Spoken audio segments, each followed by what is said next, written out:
अफवा पसरलेली का पेट्रोल संपण्यात आलेलं आहे आणि सगळ्याच पेट्रोल पंपवर पेट्रोल नाही अशी अफवा पसरलेली.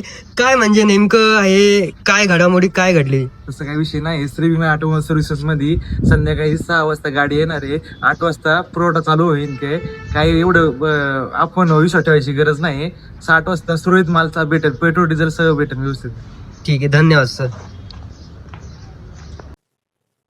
नमस्ते सर. पेट्रोल पंपावर ही गदारोळ झालेला आहे आणि जनतामध्ये एक वेगळीच अफवा पसरलेली का पेट्रोल बंद झालेलं आहे आणि जुन्नर शहरात पेट्रोल भेटणं मुश्किल आहे. अफवा खरी आहे का? असं काही झालेलं नाहीये. शनिवार रविवारी 2 दिवस सुट्ट्या आल्यामुळं लोकांना म्हणजे आम्हाला डीलर लोकांना गाड्या भरून भेटलेल्या नाहीये. आज गाडी गेलेली आहे भरायला. साधारण माझ्या पंपावर 6-6:30 पर्यंत माझी गाडी भरून येऊन जाईल. पुरेसं पेट्रोल डिझेल हे उपलब्ध आहे. डिझेल अजूनही माझ्या पंपावर चालू आहे. काही लोकांनी पॅनिक व्हायची गरज नाहीये.